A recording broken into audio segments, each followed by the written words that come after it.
तुम्हें पता है ये क्या है? ये है आइस क्यूब, मतलब कि बर्फ का गोला, जो कि तुम्हारे फ्रिज में नॉर्मली ऐसे ही पड़ा होता है। साइंटिफिकली इसका जो टेम्परेचर होता है वो 0 डिग्री सेल्सियस या उससे कम होता है, मतलब कि ये बहुत ही ज्यादा ठंडा होता है। लेकिन क्या तुम्हें पता है कि ठंडी क्या होती है? अच्छा रुको, पहली बात तो ये कोई फिलोसॉफिकल वर्ड नहीं है, ठीक है?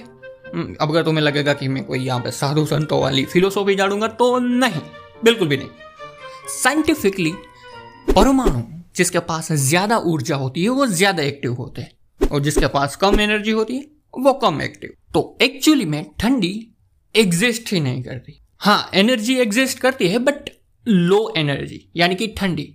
ये बिल्कुल उस फिलोसॉफिकल वर्ड जैसा है जो ज्यादातर तुमने सीरियल्स में या फिर मूवीज में देखा होगा। अंधेरा क्या है? क्या है अंधेरा? फिलोसॉफिकली और साइंटिफिकली जवाब सेम ही है, उजाले की कमी, राइट? अंधेरे की तरह ठंडी भी एग्जिस्ट ही नहीं करती। नाउ आखिरी क्वेश्चन जो कि काफी कमाल का है, इस पूरे ब्रह्मांड में ऐसी कौन सी जगह या फिर ऐसी कौन सी चीज है जहां पर सबसे कम एनर्जी हो? और यही है हमारा आज का मिशन। हमें ढूंढनी है सबसे ठंडी जगह या सबसे ठंडी चीज। शुरुआत हम इंसानों से ही करते हैं, ठीक है?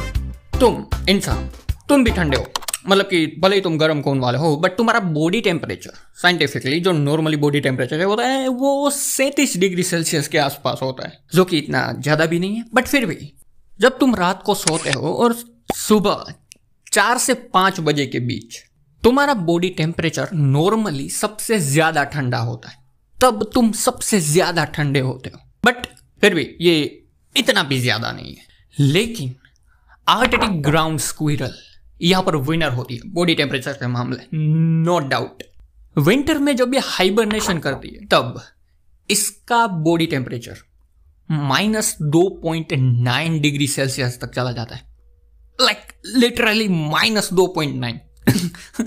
अब देखो, किसी के पास ये आइडिया नहीं है ये कैसे करती है, बट कुछ थियरीज है, जैसे कि एक थियरीज के मुताबिक ये समहाउ, पता नहीं कैसे, बट समहाउ अपने बॉडी के जो लिक्विड पदार्थ है उसको आइस यानी कि बर्फ बनने से रोक देती है। पता नहीं कैसे, बट रोक देती है। देखो ये बिल्कुल उन जैसा ही है, एनिमल्स साइंस को तोड़ देते हैं बिना साइंस को तोड़े। बट फिर भी ये बस -2.9 ही है, ये इतना ज्यादा भी नहीं है, ठीक है? I mean, हम जिस मिशन पर है उसमें -2.9 कुछ भी नहीं है। और वैसे भी जीवित चीजों की कुछ सीमाएं होती है, हमें जीवित चीजों का अब साथ छोड़ना पड़ेगा और हमें अब खोज करनी पड़ेगी ऐसी चीजों की जो बहुत आगे तक जाए। माइनस में ईस्ट एंटार्क्टिका प्लेटो -98 डिग्री सेल्सियस के साथ इस वक्त right now on this planet इस वक्त पूरे दुनिया की सबसे ठंडी जगह है, सबसे ठंडी। हाँ, अगर हम बात करें पृथ्वी के पूरे इतिहास की, मतलब कि जब से पृथ्वी बनी है तब से लेकर अब तक की, तो आज से लगभग 600 से 800 मिलियन साल पहले पृथ्वी पर एक नियोप्रोटोजोइक एरा, एक समय था जब पृथ्वी पर एक बहुत ही ज्यादा खतरनाक आइस एज आया था। तब शायद पृथ्वी एवरेज टेम्परेचर में सबसे ज्यादा ठंडी थी। कितनी ठंडी एग्जैक्ट नंबर किसी को भी नहीं पता, बट इतनी ठंडी कि आज जो तुम साउथ या नॉर्थ पोल पर जो बर्फ देख रहे हो, एंटार्क्टिका पर जो बर्फ है जिससे साइंटिस्ट परेशान है कि वो पिघल कर डुबो देगी सबको, वो बर्फ उस समय साउथ या नॉर्थ पोल तक सीमित नहीं थी, ठीक है? वो भूमध्य रेखा यानी कि इक्वाडोर तक फैल चुकी थी। बर्फ इतनी थी कि माना जाता है कि पृथ्वी सूरज की रोशनी तक को रिफ्लेक्ट करने लगी थी। इस घटना को एक हाइपोथेसिस के नाम से जाना जाता है, हाइपोथेसिस ऑफ स्नोबॉल अर्थ, क्योंकि पृथ्वी का गोला उस समय पूरी तरह बर्फ से ढका हुआ था। बट फिर भी ये हमारे मिशन में कुछ भी नहीं है। अगर हम देखें स्पेस को तो एक नजर हमारे सोलर सिस्टम के ऊपर, हालांकि ये इतना ज्यादा लंबा भी नहीं होगा, बट फिर भी देख लो। मंगल ग्रह -165 डिग्री सेल्सियस, गुरु यानी कि जुपिटर -110 डिग्री सेल्सियस, वहीं सेटर्न यानी कि Shani -140 degree Celsius, Uranus -195 degree Celsius and Neptune -200 degree Celsius. And at the end हमारा प्यारा प्लूटो, मैं इसको प्लेनेट मानता हूँ, ठीक है? अगर तुम मत मानो तो मत मानो, मैं मानता हूँ -225 डिग्री सेल्सियस, ये बेस्ट है। ओके, अब शायद तुम्हें ये वियर्ड लगेगा, लेकिन हमारी खोज में सबसे ज्यादा ठंडी चीज अभी तक जहां पर हम पहुंचे हैं वो है प्लूटो। लेकिन पृथ्वी पर ही एक ऐसी चीज है जो शायद प्लूटो को हरा दे, लिक्विड हीलियम। पता है क्यों? इसका टेम्परेचर -269 डिग्री सेल्सियस जाता है। Professor H.K. वंस ने 1913 में नोबेल प्राइज जीत लिया। पता है कैसे? सिर्फ हीलियम को लिक्विफाइड करके। एंड बाद में प्रोफेसर कीसम ने इसकी स्टडी कंटिन्यू की, मतलब कि आगे की। तो उनके मुताबिक हीट एक एनर्जी है जो लगभग पदार्थों में होती है, और ये हम सबको पता है। लेकिन क्या हो अगर हम उस हीट एनर्जी को निकाल दे, तो शायद तुम पहुंच जाओगे एब्सोल्यूट जीरो पर, यानी कि -273.15 डिग्री सेल्सियस। अच्छा ठीक है, अब देखो इस बात को याद रखना, ठीक है? -273.15 डिग्री सेल्सियस ये सीमा है, मतलब कि ब्रह्मांड की कोई भी चीज, मतलब कि किसी भी चीज, कुछ भी इससे ज्यादा ठंडी नहीं हो सकती, मतलब कि इस टेम्परेचर से ज्यादा ठंडी नहीं हो सकती। -273.15 एब्सोल्यूट जीरो है, इससे ज्यादा ठंडू कुछ भी नहीं, ठीक है? बट फिर भी लिक्विड हीलियम तो -269 है ना, हम इससे आगे जा सकते हैं, मतलब कि अभी भी चांसेस है, क्योंकि एब्सोल्यूट जीरो तो -273 है, आई मीन -273.15। तो अभी भी चांस है कि हम अपने मिशन में आगे बढ़ सके और लिक्विड हीलियम से भी ज्यादा ठंडी चीज ढूंढ सके, है ना? तो ढूंढते हैं, ठीक है? हालांकि यहां से चीजें वियर्ड होना शुरू हो जाती है, ठीक है? सबसे पहले तुम्हें यह समझना पड़ेगा, साइंस जीरो से बड़ा पड़ा है, मतलब कि light has a zero mass, है ना, and neutron has a zero charge. लेकिन जैसे ही बात आती है एब्सोल्यूट जीरो की, ये पेचीदा हो जाता है, क्योंकि हम गर्म और ठंडी चीजों को रिलेटिव यानी कि सापेक्ष रूप में देखते हैं। मैं तुम्हें एक एग्जांपल देता हूं समझने के लिए कि ठंडी और गर्म चीजों को हम कैसे देखते हैं, ठीक है? 1 घंटे पुरानी चाय ठंडी होगी तुम्हारी नई अभी भी चूल्हे में चढ़ी चाय से जो उबल रही है ना? लेकिन वही 1 घंटे पुरानी चाय गर्म होगी तुम्हारे फ्रिज में पड़े बर्फ के टुकड़े से, राइट? और वही बर्फ का टुकड़ा गर्म होगा लिक्विड हीलियम से, है ना, राइट? तो इसी वजह से एब्सोल्यूट जीरो को समझने की चाबी यह है कि तापमान क्या है, बस एक माप कि किसी चीज के भीतर के परमाणु या फिर अणु कितनी तेजी से घूम रहे हैं। अच्छे से कहूं तो उन पार्टिकल्स की काइनेटिक एनर्जी क्या है। एक गेम है डोज बॉल करके, जब बॉल तुम्हें हिट कर रही है तो तुम्हें एनर्जी फील होती है। तो ऐसे ही अरबों खरबों डोज बॉल बहुत ही छोटे पैमाने पर एक दूसरे से टकराते रहते हैं, जिन्हें हम तापमान के रूप में समझते हैं। और जब कोई गर्म वस्तु किसी ठंडी चीज को छूती है तो गर्म परमाणु अपने वेग का कुछ हिस्सा धीमे और ठंडे परमाणु को दे देता है। अब एब्सोल्यूट जीरो में तुम जीरो का मतलब समझ सकते हो। एब्सोल्यूट जीरो वो तापमान है जहां किसी पदार्थ के पार्टिकल्स मोशनलेस हो जाए, लेकिन साइंटिफिकली ये करना नामुमकिन है, मतलब कि खतरनाक तौर पर नामुमकिन। तो बस यही है जो है लिक्विड हीलियम तक कि हम पहुंच पाए हैं अब तक, क्योंकि हम किसी चीज से बनी हुई चीज को एब्सोल्यूट जीरो तक नहीं पहुंचा सकते। यह साइंटिफिकली नामुमकिन है कि कोई परमाणु एकदम मोशनलेस हो जाए, वो घूमते ही रहेंगे हमेशा, एनर्जी तो होगी। लेकिन 1 मिनट, ऐसा किसने कहा कि हमें चीजें ढूंढनी है? हम तो जगह भी ढूंढ सकते हैं ना।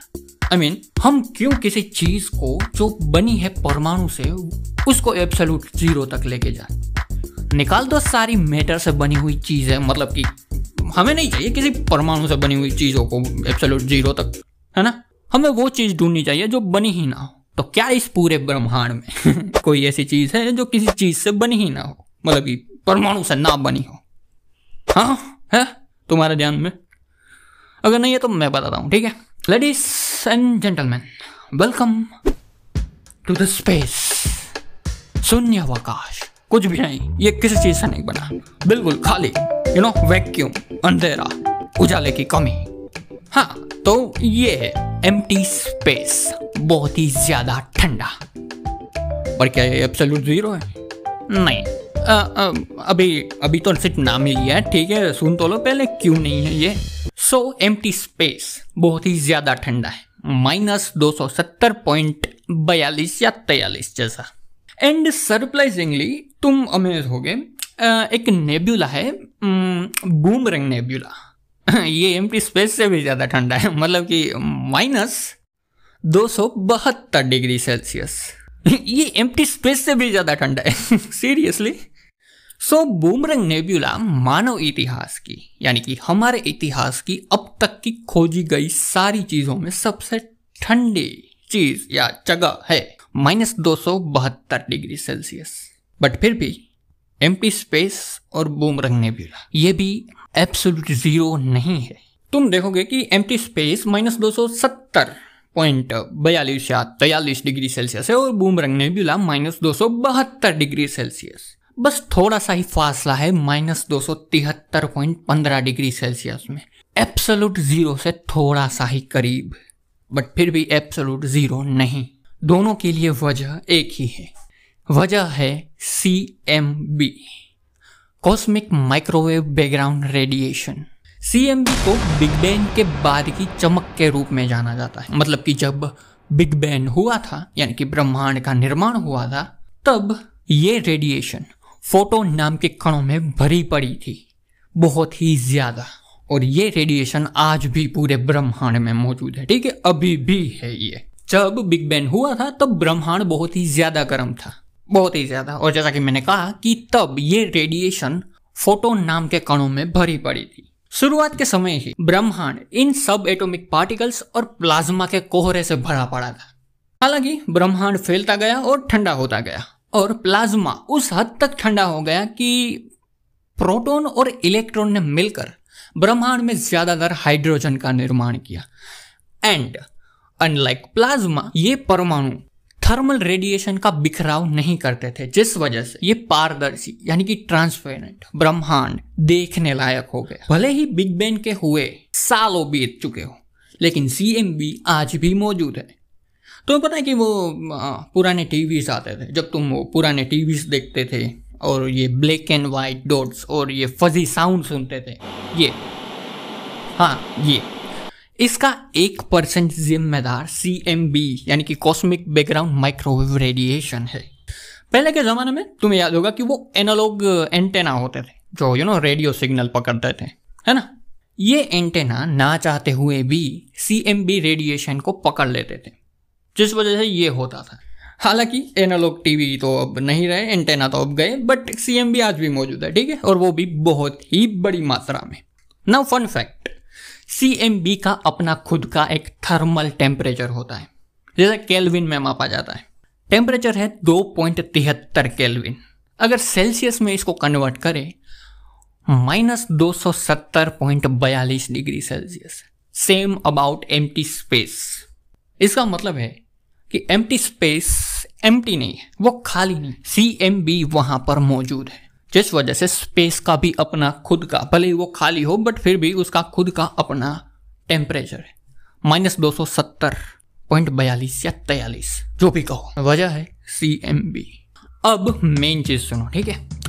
ब्रह्मांड में शायद ऐसी कोई भी चीज नहीं होगी जहां पर CMB मौजूद ना हो, मतलब कि हर जगह ये तुम्हें मिल ही जाएगी। तो फिर हम एब्सोल्यूट जीरो तक कैसे पहुंचे? मतलब कि CMB तो रास्ते का पत्थर बन चुका है ना। हम ऐसी जगह ढूंढ ही नहीं पाएंगे जहां पर एनर्जी ना हो, तो ये अंत है ना।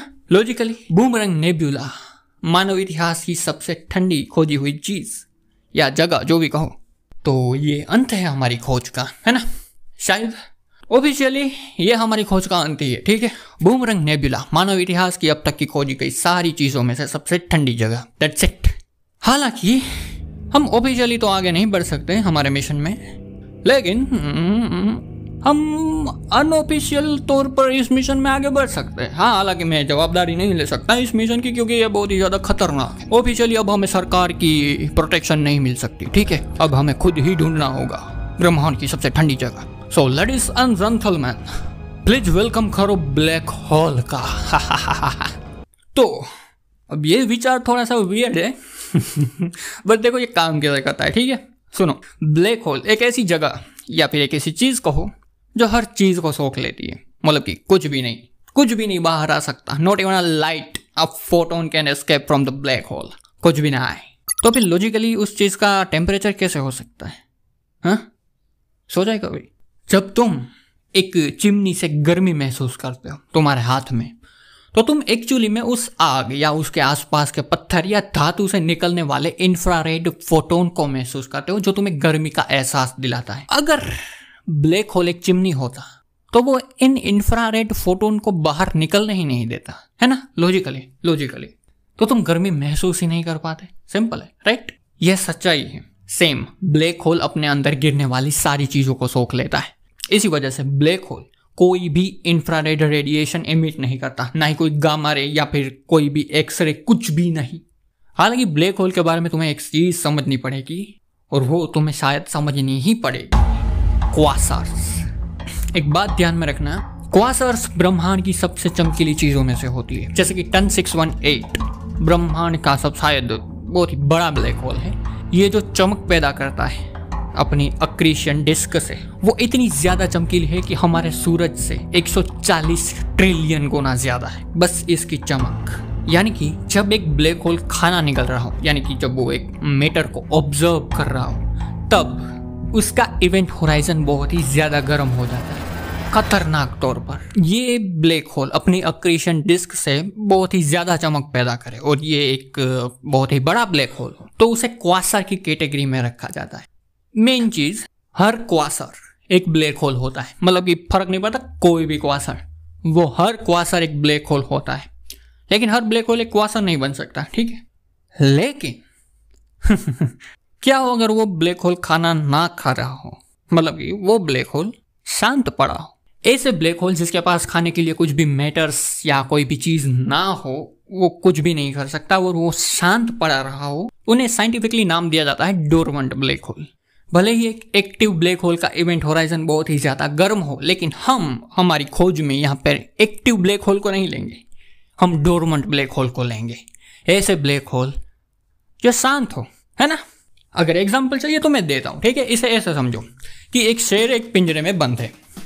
अगर उस पिंजरे में तुम खरगोश को डालोगे तो शेर एक्टिव होगा, यानी कि ब्लैक होल उस खरगोश को मार देगा। लेकिन अगर उस पिंजरे में कोई खरगोश डाले ही ना तो वो शेर शांत ही पड़ा रहेगा।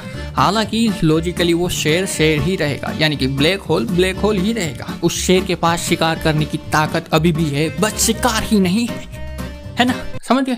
It's same dormant black hole, right. Now अब सोचो कि एक डोरमेंट ब्लैक होल का इवेंट होराइजन जहां पर CMB भी ना हो ब्रो, वो कितना ठंडा होगा।